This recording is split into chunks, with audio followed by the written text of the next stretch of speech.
பழங்களை காத்திடு கைவிடு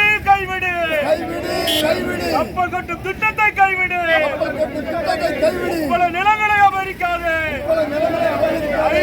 கைவிடு பல நிலங்களை அபகரிப்பதை கைவிடு கண்டிக்கின்றோம் பொய் வழக்கை கண்டிக்கின்றோம் அஞ்ச மாட்டோம் பொய் வழக்குகளுக்கு அஞ்ச மாட்டோம் ஓயாது எங்கள் போராட்டம் ஓயாது பழங்கள் எங்கள் உரிமை பழங்கள் எங்கள் உயிர் உரிமை எங்கள் வாழ்வாதார உரிமையை பறிக்காதே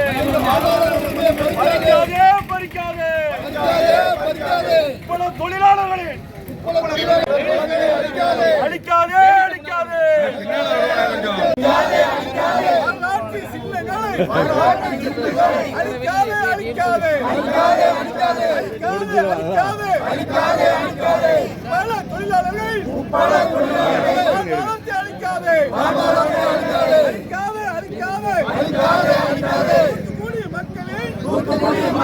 தூத்துக்குடி மக்களே வாழ்வாத்தி அளிக்காதே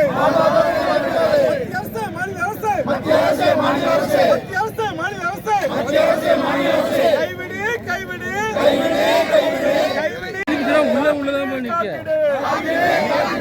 பணங்களை காத்திடு கைவிடு அபகரிப்பை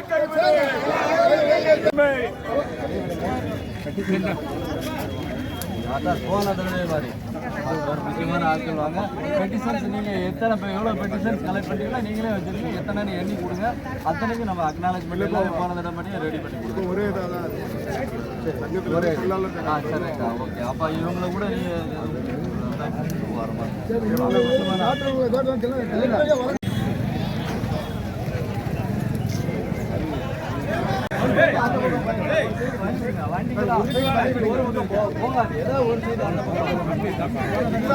ஒரு பக்கம் போயிட்டு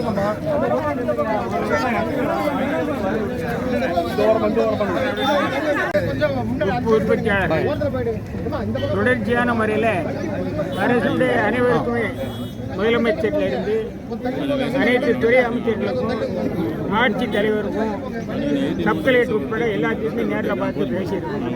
ஆனால் அந்த கப்பல் கட்டும் காலத்துக்கு எடுக்கிறதுல அவங்க பிடிவாதமாக இருக்காங்க. அது கைவிடணும் அப்படிங்கிறது ஒன்று. அந்த உப்பளங்களில் வேலை செய்யக்கூடிய ஆண்கள் பெண்கள் கூட பார்க்காம அரசு அதிகாரிகளை பற்றி ரொம்ப மிரட்டக்கூடிய நடவடிக்கை என்பதும் இருக்குது. மிரட்டக்கூடிய நடவடிக்கையை உடனடியாக கைவிடணும். மிரட்டக்கூடிய அந்த விஓ உட்பட சில அதிகாரிகளை சம்பந்தப்பட்ட அதிகாரிகள் அவங்க மேலே நடவடிக்கை எடுக்கணும் அப்படின்னு சொல்லி கேட்டுவிடுவோம். இந்த கப்பல் கட்டும் தளம் உட்படத்தை அழித்து கப்பல் கட்டும் தளத்தை அவங்க அமைக்கிறதுங்கிறத முற்றாக கைவிடணும். அதை வலியுறுத்தி அந்த கோரிக்கை நிறைவேறது வரைக்கும் இந்த மக்கள் உறுதியான முறையில் கட்டாயமாக போராடுவாங்க. தொகுதி அமைச்சரை பார்த்தீங்களா? என்ன சொல்றாரு? தொகுதி அமைச்சரையும் பார்த்தாச்சு, ஆட்சியரையும் பார்த்தாச்சு, எல்லாத்தையும் பார்த்தாச்சு. என்ன சொல்றாங்க? அவர் முதலமைச்சர் கேட்டு சொல்றேன்னு சொல்றாரு. முதலமைச்சர் கேட்கற மாதிரி அவர் இல்லை. சுந்தரை தன்பாடு சரியளவு உப்பு உற்பத்தியாளர் சங்க செயலாளர் சேகர் பேசுகிறேன். எங்களது உப்புவளங்களை பாதுகாக்க நாங்கள் தொடர்ந்து போராடி வருகிறோம். முதல்வர் மற்றும் அமைச்சர்கள், கலெக்டர், மாவட்ட உதவி ஆட்சியர் எல்லாரோடையும் சந்தித்து மனு கொடுத்திருக்கிறோம். மாவட்ட அமைச்சர் வரையும் அந்த 1000 தடவை சந்தித்து மனு கொடுத்திருக்கிறோம். இந்த விஷயமாக ஏற்கனவே கோர்ட்டில், மதுரை ஹைகோர்ட்டில் வழக்கு பெண்டிங் இருக்கிறது. எந்த ஒரு அரசு அதிகாரியும் அந்த கோர்ட்டு தீர்ப்பு வரும் வரை உள்ளே சர்வே பண்ணக்கூடாது, எந்த அளவு எடுக்கக்கூடாது என்றே தீர்ப்பு ஸ்டே வாங்கியிருக்கிறோம். அதையும் மீறி இப்போது பொறுப்பு பிஏவாக இருக்கும் திருமதி பிரேமலதா அம்மையார் அவர்கள் எங்கள் உப்பளங்களுக்குள் புகுந்து உட்புலத்தில் வேலை செய்யும் தொழிலாளர்கள் எல்லாரும் நீங்கள் உங்கள் எல்லாம் இடத்த காலி பண்ணி போங்க, உங்களுக்குலாம் அங்கே கிடையாது, நாங்கள் கொரியர் கம்பெனிக்கு இடத்த கொடுத்துட்டோம், உங்களுக்கு உள்ள வேலை கிடையாது, இடத்த காலி பண்ணி போங்க அப்படின்னு சொல்லி ரொம்ப அத்துமீறி அநாகரிகமாகவும் பேசி அதை நாங்கள் தவறுதலாக பேசுகிறதாக போலீஸ் ஸ்டேஷனில் எங்கள் உற்பத்தி தொழிலாளர்கள் மேலே பொய் கம்ப்ளைண்ட் கொடுத்துருக்காங்க.